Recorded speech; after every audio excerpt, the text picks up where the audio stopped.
It's Friday, time for another weekly update. It's during times of crisis that we see what a community is really made of. Here in East Tennessee, we saw what our community was made of during the 2016 Great Smoky Mountain wildfires. Man, did we ever step up. It got to the point to where charitable organizations were turning donations away because of the overwhelming response. During this COVID-19 crisis, we are doing the same thing. I applaud everyone's efforts. Opportunities to volunteer and help your neighbors abound right now. Please visit www.volunteeretn.org to see how you can help. Two specific organizations that I'd like to talk about this week are Knox County Mobile Meals and Zoo Knoxville. Mobile Meals is always looking for volunteers to deliver meals to shut-ins. Please visit knoxseniors.org/mobile or call 865-524-2786 for more information. Zoo Knoxville also needs your assistance. The zoo voluntarily closed on March 16th to help stop the spread of COVID-19. Memberships and paid guests make up a whopping 86% of the zoo's operating dollars. So the people are gone, but the animals and the cost of their feed and care are still there.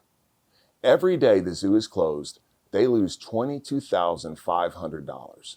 The zoo is Knox County's #1 tourist attraction. I have no idea what would happen to these exotic animals if the zoo is forced to close permanently. With County Commission's approval, I am proposing that we loan the zoo $500,000 from our hotel motel fund. This fund can only be used for tourism-related activities. Currently, we have a $1.4 million reserve, so this makes a lot of sense to me. And thanks to our hospitality industry, which funds the Hotel Motel Fund with tax dollars. You can help as well by donating to the zoo's Emergency Animal Release Fund at zooknoxville.org/emergency fund. I realize that this is not the best time to ask the public for money.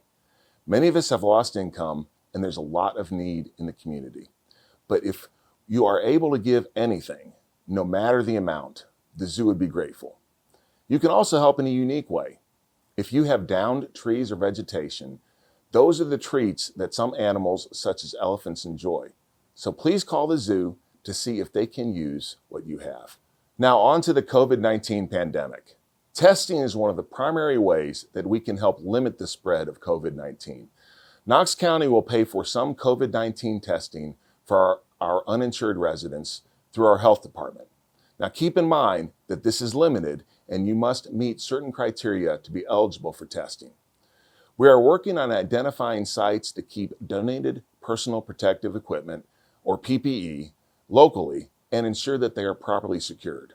We will release that information on social media in the next few days.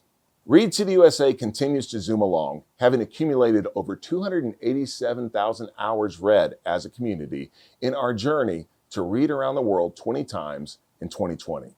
You can help us by visiting readcityusa.com, downloading the Beanstack Tracker app on your smartphone, and logging your reading hours. And be on the lookout for my Story Time with the Mayor reading sessions on the Knox County Mayor Glenn Jacobs Facebook page and Read City USA on Instagram.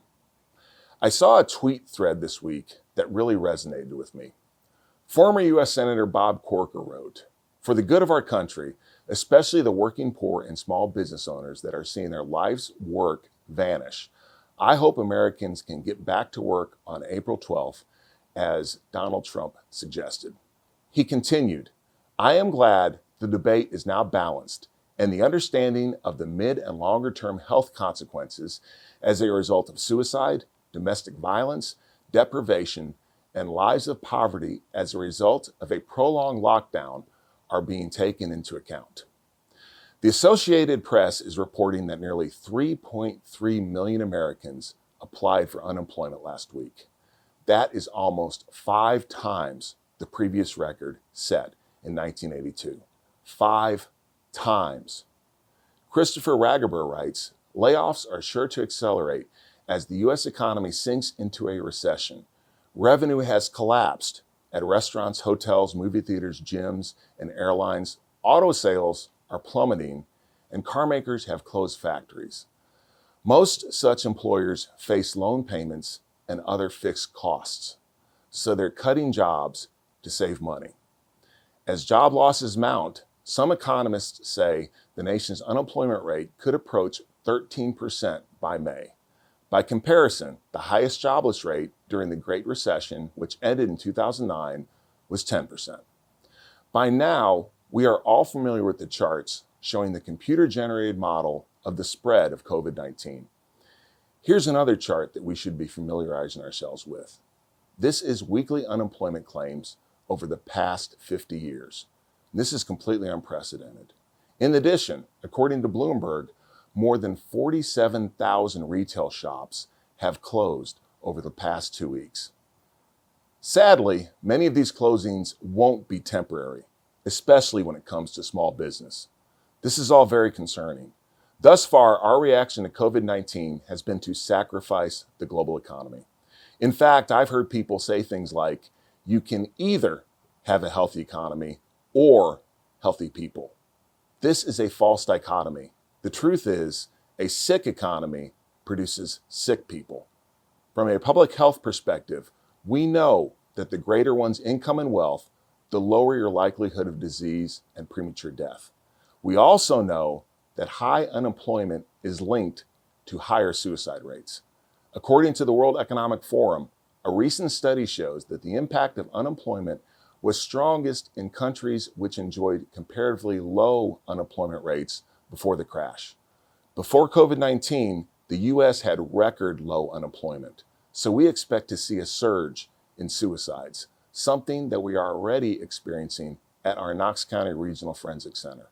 Last year, our medical examiner performed autopsies for 199 confirmed or suspected suicides from across the region, with 83 of those coming from Knox County. Over the past 48 hours, that office has now examined 9 suspected suicides, 8 of which are from Knox County alone. For Knox County, that's almost 10% of last year's total number in the past 2 days alone. That number is utterly shocking and makes me wonder, is what we are doing now really the best approach? How can we respond to COVID-19 in a way that keeps our economy intact, keeps people employed, and empowers our people with the feeling of hope and optimism, not desperation and despair? COVID-19 is new and something that we have never dealt with before, and it is dangerous. We should all be responsible and follow the guidelines that are being prescribed. Don't leave home if you're sick. Practice good hygiene. Wash your hands often. Cough into your sleeve. If you don't need to go out, don't go out. When it comes to protecting our more at-risk populations, we need to be extraordinarily careful.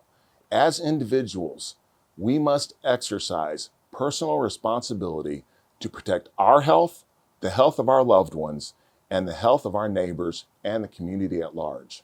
While keeping these things in mind, we also must keep in mind the words of the Wall Street Journal's editorial board.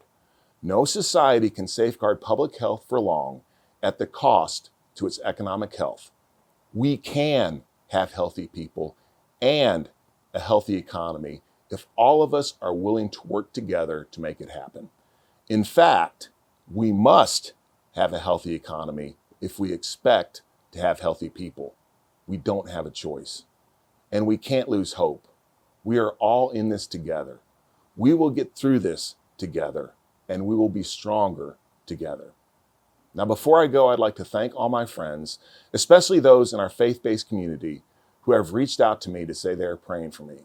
If I could ask, please say a prayer for your pastor today.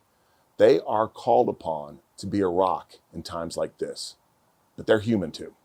Thanks everyone for watching, and may God bless all of us.